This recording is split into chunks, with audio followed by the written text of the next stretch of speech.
listening to the Luna Podcast. You can now find us on Patreon at the Luna Pod, where you can show your support for the podcast for only $1 a month.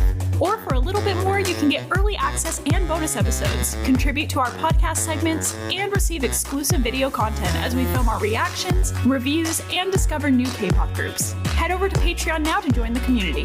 We can't wait to chat with you.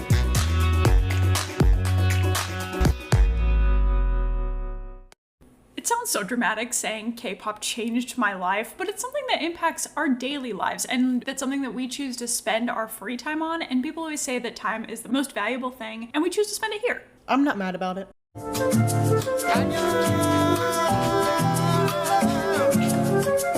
Hi, welcome to the Luna Pod, where we talk all things K-pop. I'm Brooke. And I'm Raquel. And this episode, we are going to be talking about the key moments that I'd say changed our lives, revolving K-pop and our journeys. Because I feel like for both of us, there's some things that we can pinpoint that like made a difference in the way that we think or the way that we feel, or, you know, something like that revolving around this community. So without further ado, let's just jump right into it. So I'll start out. I said this in my intro episode that even though I wish I had gotten into K-pop sooner, it really came at a time when I needed it. I was a COVID K-pop baby. Yeah. So obviously I had a lot of time on my hands, a lot was going on. So it was like the perfect time to just fully dive into it. And I feel like there's always idols that you'd like to thank for random stuff during your journey. And like one of my go-tos has always been J-Hope from BTS. Specifically for getting me back into dancing, just in general for learning choreo and just having fun and doing like freestyle stuff on my own. Like as a kid, I did that all the time. I had a playroom upstairs and I would just blast music all day. My parents were probably so sick of it. Now I'm just up there like dancing, like no real routine, just kind of like, you know, freestyling as you do as a child, watching myself in the bathroom mirror with the door open and my parents would like come up and creep on me and like watch me and I'd be so embarrassed, but like I was always having so much fun. And like there were times throughout my life where I did dance like on a team or in a club, and so it's been prevalent throughout my life, but I feel like it wasn't like properly reintroduced where I had like more of a passion for it until like getting into K-pop. And I wanted to kind of go through different songs that have meant a lot to me throughout. Honestly, a lot of these were the past like year. Yeah. A lot has gone down for the both of us. One being Come In by Kai. This was during the time where I was falling in love with my ex, and it kind of just like the song gave me the confidence to fall in love and kind of like give love a chance, even though that did not end well. I'm just thankful for how the song like made me feel in the time. It was just, you know, it's just about like having like these new emotions and growing closer with someone, like you can find comfort in me, like come into me, like that kind of thing. And so it was like the kind of song that I needed at the time, since I had been like single for forever beforehand. So I'm just very thankful for like the emotion that song still gives me. Exactly. Like listening back to it now, you can remember like the falling in love part of that relationship. Like, see, I don't care about that. You know me. I blocked that out. I'm done with it. Yeah. It's more so like me having like that confidence in myself. Yeah. And honestly, like August, September time, this time last year was terrible. It was horrible for me. And I fell back into the song Blue and Gray by BTS. Just was in a very dark and sad place at the time. And some of the lyrics were like overshadowed by a sigh, ground feeling heavy and wanting to be happier. It was just a song where my emotions were seen. Yeah, like I felt heard. And I just need to give the biggest thank you to Ki-hyun from Monsta X ever. His solo work, that man healed me. So I need to do like a little baby deep dive here. So for post-breakup Brooke, Where Is the Love and Rain were both very healing for me at the time. Where Is This Love is just about not being able to feel love anymore and wondering where it went and if there's any helping it, which beyond relatable to my situation. And one of the lyrics that just like so stuck with me was, how am I supposed to know if we're all right? Am I crazy to have been missing signs? Oh, yeah, that's like a little too nail on the head there. Why is that me? And he said, if I can't see it, I can't hear it. If I can't feel it, I can't touch it. Where's this love? Once again, just felt very heard. And in Rain, just feeling very lost without them. Like immediately after the breakup, I went home like 5 hours later, I think. Like very quickly, I went home and just needed to be with my parents. And lyrics were, a pillow left alone in my broken heart. Hide me in heavy rain. I'm standing without an umbrella. I'm gonna lose it tomorrow without you. I guess I believed there would be no end. And that's like so true. Very out of the blue, blindsided breakup. And I did, like, I'm a big planner. And so I like very much so planned like the course of my life to an extent with this person. And when that did not end like you thought, that like really tore me up, because I'm big on knowing who I am and knowing what I want, and so to be wrong, that like literally tore me up. Similarly to that, the song Youth, this is probably the biggest song that's had like the most impact on me, honestly, boldly ever. I don't know, that's a big statement. That is a but big like especially like within the past year, like this one, it's like top 3, top 2 even, I don't know, it's up there, was Youth by Kikan. Just this whole like loss in life, because not only was I had a breakup, a month to the exact date of the breakup, my grandpa passed away, and I was becoming like so unhappy with my job, and that was a big deal as well for me, because I again like planned my life out surrounding this job, the company, etc. Well, and our lease was getting close to being up, and we didn't want to stay there anymore, and like literally just everything that could be going wrong was going wrong, like at the exact same time. And so I just felt like everything was like, all these plans that I had was like very much crumbling down, and the song was just about, again, being lost in life and being anxious about becoming an adult and wanting to run away, but constantly reminding yourself of like a blissful youth that you once had, but you can't be fully youthful because you're an adult. But again, that comes with our age. Like, we're just such at this awkward age. Yeah. Like, I can't stand it. Like, you're still a kid, but you're not an adult. And I was telling you this, like, the other day, that most people aren't. But I'm so excited to be 30. Because by that point, I'm going to be a full-grown adult. People will see me as that. Whereas at this age, you're, like, in between college and adulthood. So you're just not taken seriously, at least in my opinion. So I'm like, I'm ready for my 30s. I'm going to be thriving mentally. I don't know.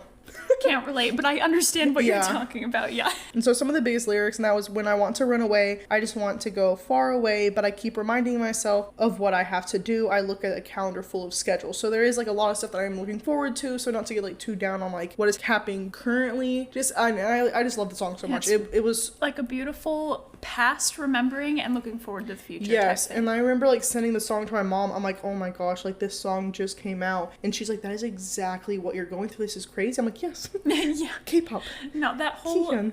Kihyun's like whole thing that just like fit literally perfectly with what was going on. So And so yeah, just honestly, both of those albums, like I could relate a lot more songs, but overall, just so thankful for Kihyun, and that entire time of my life, that man helped a lot. And then, I'm sorry, I feel like my section's so, like, deep and sad sounding, but I also struggle a lot with my body image, but a lot of K-pop idols have helped with that, which honestly sounds weird to say. No, I feel the exact same way. Like, because, the dieting and the beauty standards there are so different from ours. So you think that'd have, like, an opposite effect. Yeah. But they're, like, so vocally, like, body image positive and, like, loving yourself. So, yeah, I totally get it. And so early on into K-pop, Jin from BTS, he started basically a little show or segment called Eat Jin, to where his whole point was to encourage people with eating disorders to eat healthily. And he ended up having about 44 episodes, and he just wanted people to eat well and treat themselves to like really yummy food. And so he'd sit there on live streams talking and like eating, making sure he's having fun and loving his food, because he struggled a lot during his time following those strict diets that they have in K-pop industry, and he just wanted to help ARMY. So like that has always been really helpful. And Jooheon from Monsta X, he was on a hiatus for a while and ended up eating like whatever he wanted, and typically he'd kind of like look in the mirror and say like, why am I eating so much and becoming like this? And he like ended up during that time like flipping the switch and saying, you ate a lot of delicious food, you must have really enjoyed it, and just kind of like telling fans that and saying like, just do what you want, like live happily. So very thankful for words like that, because I think about that like all the time and have a lot of shame with eating, and so like to hear that is very nice. Yeah, well, and like having someone that you admire saying that stuff means so much more than like just the average person like saying that, because people say that all the time, but it's like it doesn't ever stick, it doesn't mean anything. But like when you're someone you look up to and admire so much, like some of these idols, when they're telling you that, you're like, oh, if you can do it, I can do it. And that's a big thing too, is I feel like these idols are actively dealing with these issues themselves too, so it's like, again, you feel seen. And I've said this in the Borderline Olds episode with Changbin, he's one of the biggest advocates against dieting and never recommending it to fans, just very much telling them to be healthy, but not relating that health so directly with food and like dieting in the sense like of that. Weight in general. Yes. Yeah. And with TXT, Yeonjun would get like a lot of comments about his weight, whether he's like gaining or not. And Subin was very quick to like scold fans, or like anyone that was on the live stream, saying that you shouldn't talk about such sensitive issues like body weight when idols work hard to maintain an image. And whenever a fan like was asking about losing weight, Yeonjun said, no, I can't even lose like 2 2 pounds of a MOA. Like, I don't want to lose any little bit of you. Like, don't lose weight. That's really It was a really cute. sweet way of saying that. Oh my gosh, yeah. See, like, you know, like, that kind of thing stuck with them probably. And they're like, oh, like, I shouldn't, like, just want to lose weight to lose it, you Exactly. know? And then Jonghyun from Twice, she had gone through a weight gain and was very ridiculed for it, very heavily, but she's just a big advocate for body image and just honestly a really good representation within the K-pop industry. And like having a different body type. Yeah, like for girls like me who like can see myself in idols where like you usually don't when you're bigger. And similarly with Swan from Purple Kiss, she was like straight up told to her face like she was not fit for K-pop because of her body disadvantages. Oh, what? If somebody told me I had body disadvantages, I'd scream. That is ridiculous. Like they said because of her waist, like biceps and thighs. And Moonbyul, they're under the same, Purple Kiss and Mamamoo are under the same company. And Moonbyul told you like, I don't think you should be stressed about that too much. Like you're a singer, you're good at your job, that's more than enough. Like you don't need to worry about all this other stuff. Add that to the reasons we love Moonbyul. Yeah. And like continuing with that, like Mamamoo, them in general, they have such a strong like independent, self-loving like women vibe to them. Like that's their whole thing. And back in the day, like we kind of joked about every K-pop stan having One Direction roots. Yeah. Like previously being a Directioner. And I was also very, very into Little Mix. And they were like such a big comfort to me, which is crazy because like now I feel like I struggle a lot now with like body image and stuff. And I feel like you always look back at your old self. You're like, was I really complaining back then? Right. But I was, because like their stuff brought me so much comfort for like the same kind of reasons as like groups do now. And Mamamoo is like my K-pop Little Mix. If anyone listening like used to be into Little Mix and is now into Mamamoo, I'm pretty sure you understand what I'm trying to get here. And their member Hwasa Beyond like just did not fit the beauty standard people had set, which is insane because she's stunning. So she basically was saying like, I'm gonna create my own beauty standard, and she did. She really did. Like she's stunning and like just crazy what people say. And Mamamoo had just like told their fans anytime they asked about like eating or dieting, they're like, just eat, just be happy. And just a lot of the members themselves don't even like shy away from eating on camera, which sometimes like might be like a touchy thing with girl groups where they might not do that as much. They just don't have a filter with it. They just do it. Yeah. They're like, I want you to see me like being happy and eating and enjoying food, like so you do too. And so the group does a lot of mukbangs as well, just to like encourage that. Yeah, that's a big thing with like idols, of them not eating a lot on camera or taking very small bites or covering their mouth or like being very, and maybe that's not just K-pop, maybe that's a cultural thing, I'm not 100% sure, but it's almost being like shy when eating on camera. Yeah, which is interesting because on the flip side, you see in like some things where they'll be like, oh, you eat well, like kind of thing, but not in a bad way. Like they're just saying like, oh, like I like seeing someone who eats. So I don't know. It's a very interesting thing, but that is really cool that Mamamoo is like, whoop, out the window. We're just doing this normally. So yeah, them as a group has just been like the biggest comfort ever to me, and just kind of like almost like older sister vibes. And just outside of the all like dark, deeper topics, like I've just in general with K-pop, I've grown a lot closer to friends throughout these years. Like I have a friend from home. She's the one that helped me get into K-pop. I'm so thankful to her. Like she sent me all the groups I needed to know. It was perfect. And I worked with a girl who was from a different country and moved back home. And so there's a big distance between us. But later on, I think we were just like talking about like just fangirling in general about like maybe actors. And I was like, oh, I'm like really into K-pop. Here's these people. And she's like, wait, they're really cute. I'm like, yeah. And so I just like got her into it. And so it's like something we can bond over now, like just an extra thing outside of us used to be coworkers and all that. Well, having something like long distance friendships are hard. They are very hard. I have some as well. And having something to like keep you bonded like that, like some sort of fandom, or like as weird as that sounds, it really helps you like keep that relationship. Because like sometimes you don't have the time to always like text right away, but there's always like some kind of like news happening to be like, oh, like this is happening like with my personal life, but also this fun thing's happening. Like it's kind of like a lighthearted thing during all the chaos of life. Yeah, which I feel like embodies K-pop in general a lot for us. It's like a, I mean, we'll talk about this a little bit more later. And then my friend who lives in San Diego, she's been my friend, I don't know, I almost want to say like 3 years now. That could be so wrong. Girl, if you're listening, like we could have been friends longer than that. I don't know what year it was. I had to look back in our messages. We met through like Disney Instagram and became quick friends and just found so many similarities, like just fandom stuff, but also normal life stuff. We are very, very much the same person. She's like literally my best friend, and I've never met her in real life. It's funny how that works sometimes. Yeah. Literally never seen this woman a day in my life in person. Like one day it'll happen. I feel like we keep having like random times we're like, maybe could we do this, and like things just like don't work out because again we're so far apart, but one day it'll happen. And just overall, we keep talking about the whole like fandom thing. It's not for everyone, but I very much flourish with fandom lifestyle. Me too. And I've always been in a fandom. I feel like same. I've always like jumped around no matter what age I've been. It's either been a group, solo artist, TV show, actors, movies, just like anything. No, I'm the same way. You like look back and you can see the whole time frames of like, oh, this was when I was into this fandom, and then this fandom, and then this fandom. And so like this is just the next fandom that you're in. And, It just obviously just like brings you so much comfort throughout all those times of your years. Yay, fandom culture.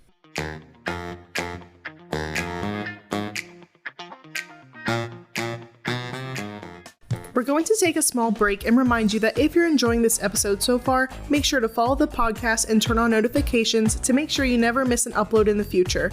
And if you'd like to show some love, feel free to give us a rating as well. We'd really appreciate it.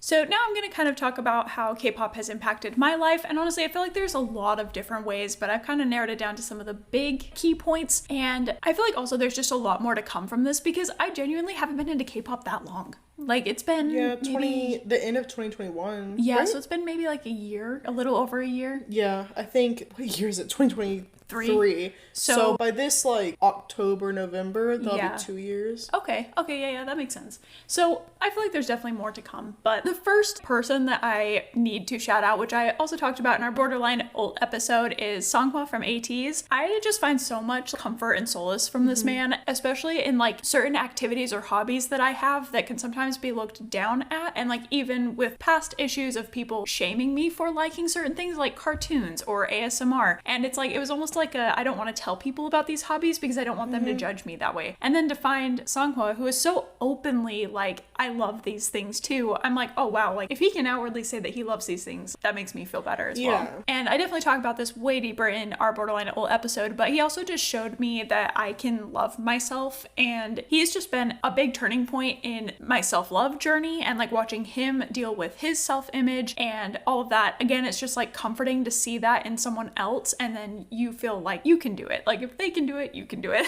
I am an artist and my artwork means a lot to me. I hate to not have my artwork around me. So like even when I moved across the country, I brought a couple of my art pieces with me just because having my art surrounding me makes me feel better. It's like that's just the most raw display of emotion that I can do, and so it's just very comforting. So I was recently in an art class and had to do a portrait, and I was like, prime time to draw Songhwa, this is perfect. But then they were like, you need to also incorporate an object in there, and I'm like, okay, so I'm gonna make this deep and meaningful. Got it. So I ended up doing like a big butterfly behind him, which is just like representing him breaking free and like feeling that freedom and the whole symbolism of turning into a butterfly, like loving yourself, fully embracing that. So I don't know if this makes sense really, but the fact that I drew him and spent probably a good 10 or 12 hours like drawing this and pouring my emotion and my time into it, that's a big deal. Like that shows how much he means to you. Exactly. And also, this may sound a little bit weird, but stick with me, but he also like gave me a new perspective on men, which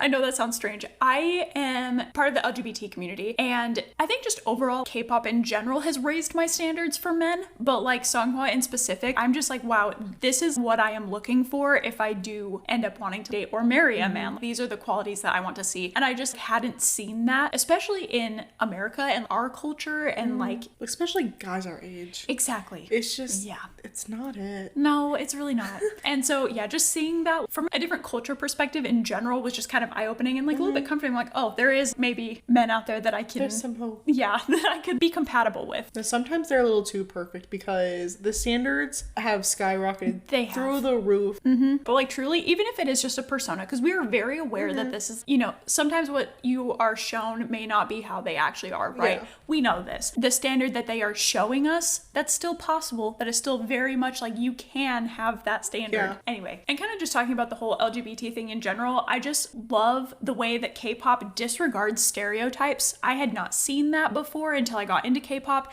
and it's just really comforting to see sexuality and like who you are, like identity expressed in a way that is just so normal. They don't even like talk about it being weird or taboo just, like, or anything. Style and everything. And I'm like, this is amazing. I love this. And so like finding that in K-pop was so exciting for me. And then just talking about music in general. Music has always been so important in my life. I can't play music for the life of me. I tried. I I like literally played violin and like practiced violin for 2.5, 3 years. I took private lessons. I was really trying. Maybe I chose the wrong instrument, but I still can't even read music. So like, oh my gosh, that's a whole other language. it's I could so never. hard. Yeah, so I'm like, I can't play music at all, but I love music. I feel like to the same way that people who play music love it. You know what I mean? And my music reach has always been very broad. So when I fell into K-pop, that sound was just so refreshing. And it's not like your stereotypical X or like breakup song that American music seems to always be about. Like, American music just has the same sound and it's about the same things over and over and over. And so finding K-pop, it was just something that I had been craving and wanting in music for so long. Again, we kind of talked about this when you were talking earlier too. Music is just an emotional outlet in general. And so finding music that is more tuned into what you are wanting to express like emotionally, that's great. I love using BTS as an example for this because they're kind of known for singing about topics and music that people haven't before, and it's very comforting. So like, again, that in general, just having music that fits what you need. Also, you're gonna hear me talk about Taemin again because I'll never shut up about him. Taemin's Never Gonna Dance Again Part 2, specifically songs like Under My Skin, Rise, and Heaven, they were just very, very comforting to me for the last little bit of solace I needed in my religious journey. And so that was just very meaningful for me as well. It was just kind of that, like, I felt like it was the bow on top, like it just kind of sealed the deal of like stuff for you and what you're feeling. because I had already been through like so much hardship with that it was like I was pretty much comforted by it, but it still kind of poke at me occasionally. And then just after this and being like, wow, now this new thing I love is also talking about this, I'm good. Taemin in general is just very important to me. I love him. Another group that I really need to talk about is Day 6, and very specifically their song I Need Someone. I don't really even remember how I fell into this group. I was like going through a really rough depression patch, and like again, it was kind of the same time frame that you were talking about. When I tell you this time of life was just so bad for us, like there was just literally everything you could possibly think of happening. I also just have a history of depression and anxiety, and so it kind of flares up on occasion. And so there was just this time frame, I think it was right before things started really getting bad, but I just got so depressed and I literally like did not leave my bed for 3 days, and I felt like death. It was kind of freaky mentally, and I was just trying to like let it go through because usually I can just sit there, let the emotion do its thing, and it'll pass by and I'm good, and it's usually fine. This lasted for 3 days and I was like, what is happening right now? And Day 6's music was literally the only thing getting me through those couple of days because their music allowed me to feel what I needed to and release it. Breaking Down, Headache, Rescue Me, Not Fine, like literally just every single thing that they released was what I needed to emotionally get through that. So I will be forever grateful and thankful to them, and Day 6 has such a special place in my heart because of that. Also, we kind of talked about this earlier, and I'm gonna bring it up again because we were talking about fandom culture and like always being in a fandom, and we were also talking about finding comfort in a group or a TV show or a singer or an actor or something like that. It's like a healthy hyperfixation. And so that's the same thing as like people being like really into sports. They'll Exactly. come home or like the like weekly they'll watch a game, or they'll like, you know, like it's that kind of thing where they watch it because they enjoy it and they like find some sort of comfort in it. Otherwise people wouldn't do anything if they didn't find comfort in it. You know what I mean? Exactly. Specifically when talking about like a hyperfixation, it's usually because you need to escape reality a little bit, which honestly there's nothing wrong with it. And I hope that like hyperfixation doesn't have a negative connotation to it. I've never really heard of that before. I feel like I've heard that it has just like you need to be present and you need to be in the real world. You don't need like, they talk which about like like being not, obsessed like, with something or like being too like into it. And I'm like, it's really not a bad thing. Like a hyperfixation is something that people use to get through rough patches. I was literally about to say like it helps you get through things. So I feel like K-pop is just a healthy hyperfixation because I feel like there's also a big community around K-pop. And again, bring back One Direction. I felt like Directioners had a community as well. And I feel like everyone always talks about like how important it is to find your community and be a part of a community. And so I'm like, this can also be that community that you're looking for. And it can open up your worldview in general. Like for me, K-pop has very much opened up my worldview in general with language, culture. I've always loved Asian culture. My dad lived in Japan for a while and it's always been like prevalent in my life, but learning about K-pop has been such a new door open for that. And it's just been so cool. Like the media that they have, dancing, TV shows, it's just a whole new look at life and like a piece of life that people are living. And it's just very, very cool. And also, like you said as well, I've been able to meet so many people and get close to them, not only through K-pop and like concerts and events and etc., but also just through this podcast. I've been been able to make so many amazing friends. Even my coworkers, like I've been able to develop deeper relationships with them because of this podcast. Like not even necessarily K-pop as a whole. True. And so like it's just really incredible like how much this has opened doors for me. But I've also been able to gain so many experiences and like express and use my creativity so much, and will likely be able to continue to do in the future. And kind of like you said as well, it's just like it's guided me back to old friends that I've like reconnected with. I have now new friends. I mean, and you, which is now one of my closest friends. Like this helped bring us together, which again we'll talk about in a second. But also just like the most unforgettable experiences, which is what I think life is all about. Like we have done so many amazing and fun things together that I'm going to remember for the rest of my life. But let's kind of talk about how K-pop changed our lives, like us as a duo. B2B. B2B. Coming for your brand.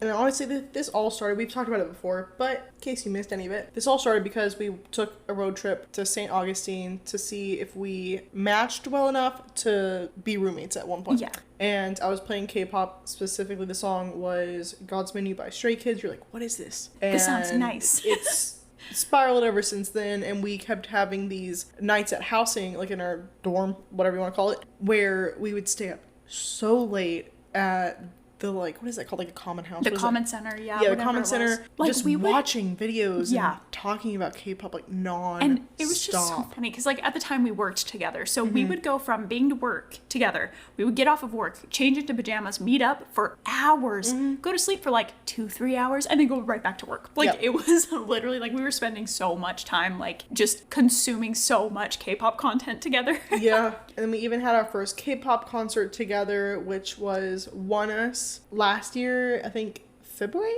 Is that right? That makes, yeah, because it was... Yeah, it's just like 2022. Yes, which we didn't realize this until way later, but that is definitely our number. It shows up when we need it, when we need to hear something, when we're on the right path. That number somehow pops up, and we know that, yep, this is how it's supposed to be. And then we later found out that that concert date was literally on 2/22/22, and we were like, oh, no this is way. Fate. Yeah. I mean, and it also is what we use to name this podcast. Like, that entirety of ONEUS is very transformational for both of us. I mean, it's silly, but I feel like we just have such like a strong connection with even like the Plaza Live, like where we had our first K-pop concert. Like anytime a group comes through there, I get so excited to go back. Oh, and how we've talked about like getting closer with friends, like both of us have gotten closer to your friend, now my also friend. Exactly. And yeah. she's just come to visit a few times, and we'll always like just go to Plaza Live and go to concerts with her, and it's always been really fun. Go to events, and yeah, it's really, really, really cool. Well, and I just like, it's so funny because I'm like, if you would have told little Brooke and Brickell from 2022 last year that we would be doing a podcast like pretty much full time at this point, that would be crazy. Like that's just wild.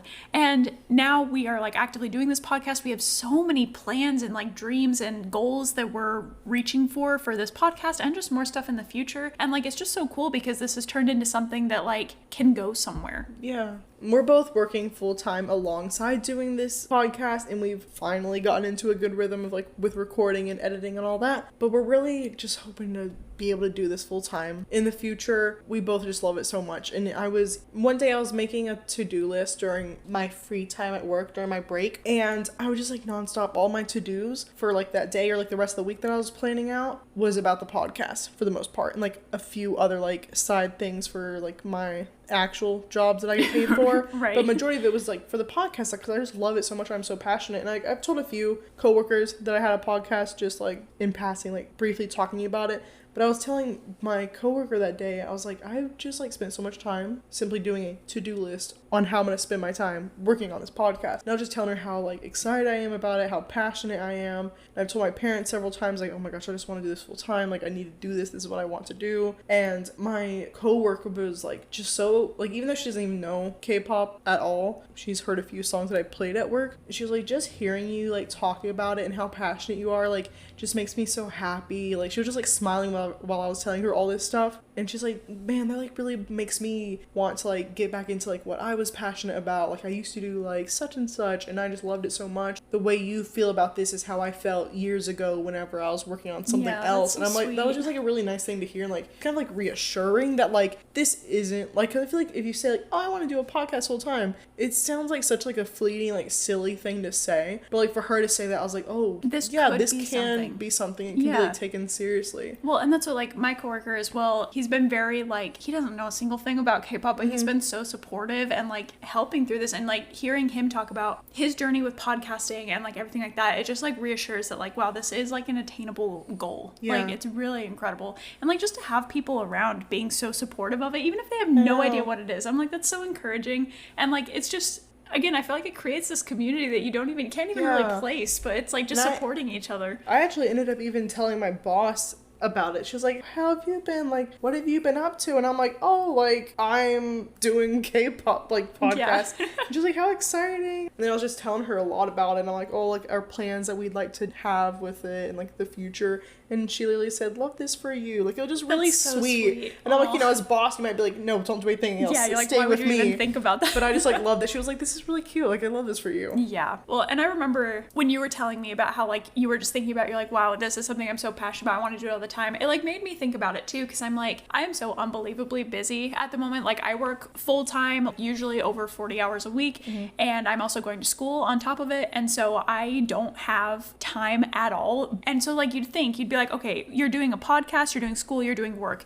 That's too much. You have to get rid of one. And people would be like, oh, the podcast. But I'm like, I don't want to, because that is the one thing that I'm, like, so happy to do every week. And again, like we were saying, like, all this stuff brings us comfort. Just doing this is very comforting. Yeah. And, like, we both work, like, me more so, like, quote unquote full-time, because I have 2 part-time and they're not constant. It's like working with events and weddings, so just kind of like depends on the month or week, however, how busy I am. So I do have a lot of time during the week to dedicate to this more than you do. But again, like, it works out perfectly because I'm very planned, detail-oriented, love to, like, make outlines and stuff. And so, like, that's my main focus is, like, outlines, a lot organizing, of our social media, scheduling, social media, you know? And then that allows you more time to, like, focus on, like, editing and stuff.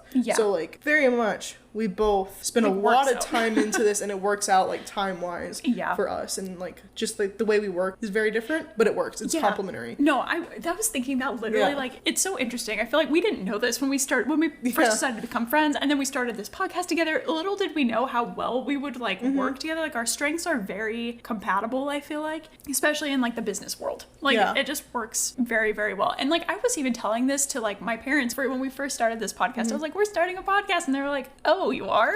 And I was like, because I think I have a hard time starting things. My brain, I'm a little, like, hyperactive in the mind, and so I, like, have all these ideas and goals and dreams and blah blah blah, and I'll talk about them, and then I never actually, like, do them. And you came in and we were talking about it, and I was like, oh, this is, like, one of our normal things. We talk about it, we dream about it, and then you're like, okay, it's signed up, we're starting. And I'm like, oh my gosh, we're actually I was like, doing I got the email, I got the page ready to go just in case. And, like, you're like, oh, we need to do such and, like, we need to plan out such and such. I'm like, girl, I already made the to-do list, or I already made, like, a rough draft of, like, what we should do this week, and I, like, send it to you. And, like, I feel like that helps keep us, like, on track as well, too. Oh, 100%. Yeah. No, I am literally so grateful to you for putting the amount of time that you do into it. And I'm like, I truly hope that someday I will have more time to put into it as well, because, like, I would love to do this for a while. Like, and again, I don't really want to say it on this podcast right now, but we have some, like, very attainable and realistic, like, goals and plans that we hope to, which like, some of these, like, goals that we have makes me nervous. Yes, because, like, I'm excited to get there, but I'm like, if we get there and it doesn't go well, like, it just freaks me out. But I am also exciting. Very, very excited. Yeah. And this is definitely, like, a uber rant about, like, us and stuff, but, like, it's just, this has completely changed our lives. Like, literally last year, I would have never, like, before we started this podcast, or before we even started talking about doing it, I would have never guessed this is where I would be right now. No. So, like, that just shows how big of a thing, like, it has been in our lives. Another big thing in our lives that we do want to tell you guys about and fully introduce, we did get a kitten, and he has just been such a little joy in our life, a little headache as well, but an absolute joy. And my mom's cat actually had kittens, and so we were able to, like, know that he was going to be ours from when he didn't even have his eyes open.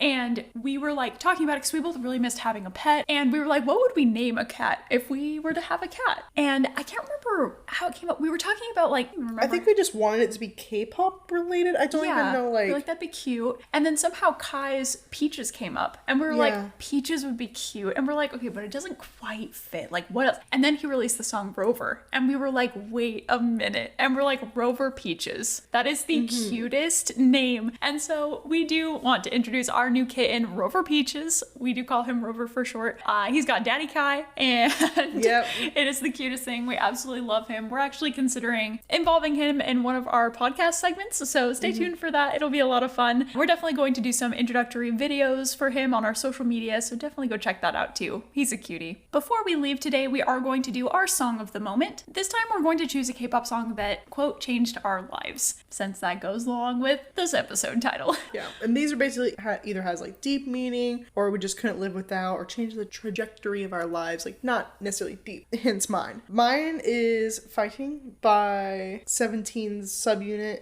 BSS. So Sungkwan, DK, and Hoshi. That song, I feel like that came out by the time I was like fully-ish healed from most of my things. I don't know, I was feeling a lot better. I was in a better place. It's a very lighthearted song. It's still about like fighting, like keep going, like, you know, but it's just a fun one. Probably my biggest comfort song, especially like right now, like it still is. I'm still obsessed with the song, and like it's one that if it's playing, I'm smiling through the entire thing. Yeah. Like, I don't know, it's just a big comfort song. I feel like we need to do a whole episode in the future about like comfort songs and comfort idols, because that's such a real thing. Like, if you know, you know, but like, yeah. I am going to say 2 songs because I'm not quite sure which one I want to fully decide on right now, but Deja Vu by ATEEZ, just because it was like so transformational for me, and it's a song that like when it turns on, I'm never sick of it. You could replay that thing for hours on end, and I'm like fully in that moment of when I first watched the music video, and it's just incredible. Similarly, Advice by Taemin. Every time that song turns on, I am just absolutely smiling ear to ear, and I'm like remembering the like wow that I had of like, this is such an amazing artist. And so I just like, those are songs that I like never skip, you know what I mean? So that's why I'm choosing them for this. If you want to shout out your favorite song for the song of the moment, as well as participate in more of our podcast segments in the future, you can join us on our Patreon at the LunaPod. We would love to have your interaction in our future segments. As always, you can find us on Twitter, TikTok, and YouTube at the LunaPod, and on Instagram at the Luna Podcast for up-to-date information on episode releases and behind-the-scenes fun. We post all sorts of content, so definitely make sure to follow us and check that out. Thank you so much for tuning in, and we'll see you next week. Bye!